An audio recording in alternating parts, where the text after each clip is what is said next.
Did you see that when DB came back and played for us, that they got mad that our fan base was booing her? I don't believe in booing former players unless they left on like some type shit. There are moments when a single conversation doesn't just make headlines, it rewrites the rules.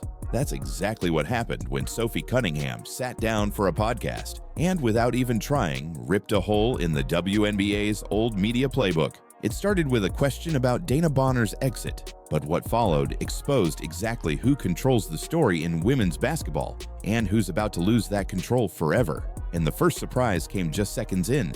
I like DB because like DB was one of my vets when I was in Phoenix, and then we gathered here into Indiana, and like it was kind of a surprise that she was signed to Indiana anyway, and so we'll take her in a heartbeat. Like, she's a Hall of Famer, she's a hell of a basketball player, can score from anywhere on the court. We got to Indiana and she just like really wasn't happy, and like I want people to be happy, so that's why I'm kind of like neutral on this one, which a lot of people are surprised about. She's towards the end of her career, so like she deserves her flowers, she deserves to be happy, but I also think that if you're gonna leave, like, you're gonna have to expect getting booed. Like, was there explanation when it happened? No, not even privately. Yeah, I mean, okay, that's tough.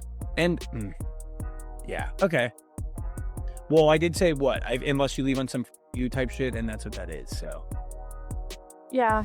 When Dana Bonner returned to Indiana, the boos were deafening. Some fans called it fair. Others thought it crossed the line. Sophie praised Bonner's talent, but admitted the crowd had every right to react. Honest, direct, no sugarcoating. But her next topic wasn't about Bonner at all. It was about the league's most polarizing rookie.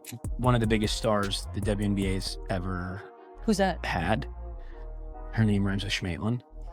Hurtland? Yeah. What has that been like, seeing her not only kind of transform a league, but also just be like, no, is that fair to say? Not even just the league, but like The women's sport. basketball as a whole around the world.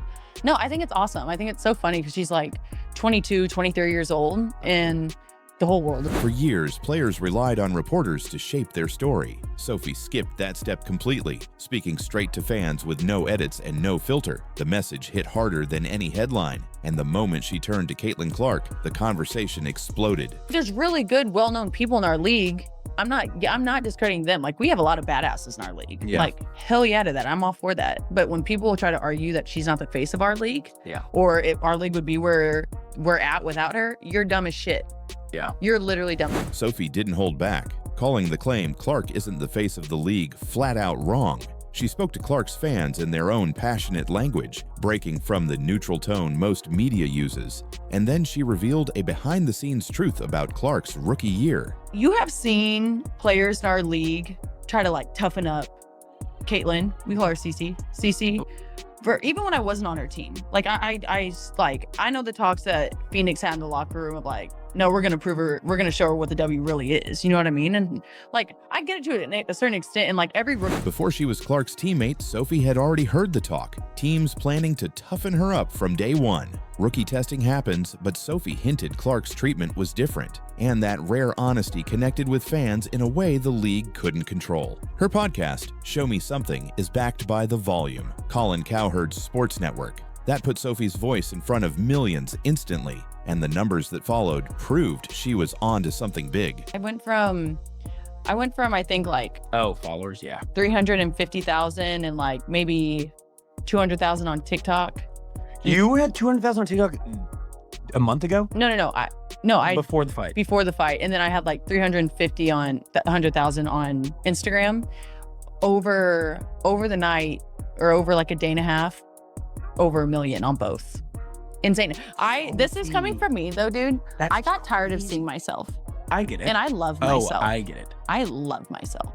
Before all this, Sophie had hundreds of thousands of followers. After the podcast, over 1 million across multiple platforms almost overnight. And those numbers were a clear warning shot to the league's old media model. Before social media, a player's story had to pass through a journalist's hands. Sophie flipped that, record post, and let the fans decide. Once they got the truth, they wanted even more. For years, the WNBA pushed a safe, controversy-free image. Sophie proved fans crave rivalries, emotion, and raw moments. And that changes more than just the vibe. It changes the business. Direct reach to millions impacts sponsorships, contracts, and branding. Why sign away rights if your own platform is more valuable and other players are already taking notes? Sophie's just the first. Expect more players to launch shows, grow audiences, and speak freely. But Sophie's edge is the trust she's already built with her fans, and that's hard to copy.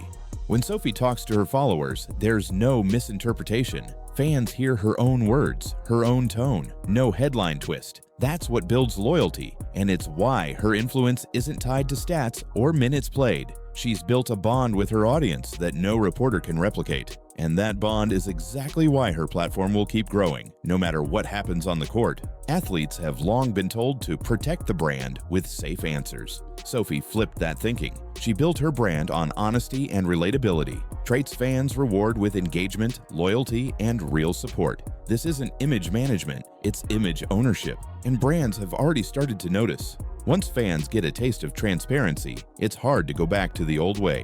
In the past, a player could give a 15-second generic answer in a post-game interview, and that was enough to satisfy coverage. But now, audiences have heard what it's like when an athlete speaks for a full hour, without interruption, without PR coaching, without cutting away to commercials. They've seen the emotions in real time, the unplanned reactions, the little stories that would never make a traditional news segment. That means expectations are permanently higher. If a player now delivers only cliches, "We played hard, we've just got to stick together," it doesn't just sound boring, it feels like a letdown. Fans know they can get the real thing somewhere else. Sophie's openness has moved the goalposts, and whether they like it or not, other players will be compared to her standard. And the first player to match her level of honesty could find themselves gaining millions of followers in weeks, just like Sophie did. Traditional sports media is in a tricky position. They've built decades of habits around controlling access, deciding who speaks, when they speak, and how that message is framed. Sophie's approach cuts right through that model. Outlets can either adjust by giving players more freedom on their platforms, featuring full, unedited interviews, and embracing more player-led content, or they can try to double down on the old system, which risks alienating both players and fans. Some will adapt quickly, realizing that partnering with players like Sophie could actually boost their own viewership. Others will resist, hoping the trend fades. But here's the reality. Once fans have built a direct connection with the athlete, they don't need the middleman anymore. And that scares the old guard, because every month this trend grows, their influence shrinks. And Sophie's next move could be the moment that forces everyone's hand. This isn't just about Sophie Cunningham or Dana Bonner, it's about a shift in the entire sports landscape. From the NBA to the NFL, from soccer to tennis, athletes are realizing they can build empires without waiting for traditional coverage. They can monetize their own platforms, control their own image, and speak to their fans directly, all without a single press conference. What makes Sophie's story stand out is that she's doing it from within the WNBA, a league where media access has always been carefully managed and storylines often shaped by a few key outlets. If her success continues, it could inspire a wave of WNBA players to follow her lead, bypassing the league's media filters entirely. For fans, that means more access, more honesty, and more reasons to stay engaged all year round. And for the league, it means a future where the players, not the institution, are the most powerful voices in the sport. Sophie Cunningham didn't just comment on a teammate's departure. She showed the entire league what's possible when players take control of their own narratives.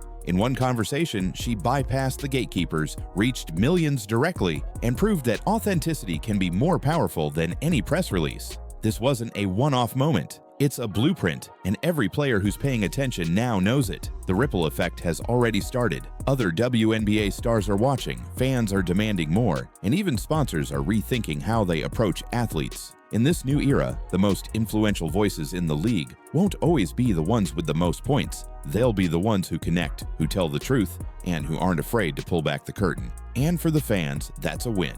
It means more access, more honesty, and a deeper connection to the game we love. If you believe in this kind of storytelling, the unfiltered, straight from the source kind, drop your thoughts in the comments, hit the like button, subscribe to the channel, and turn on notifications so you don't miss the next big story. Because if Sophie's interview taught us anything, it's that the next conversation could change everything.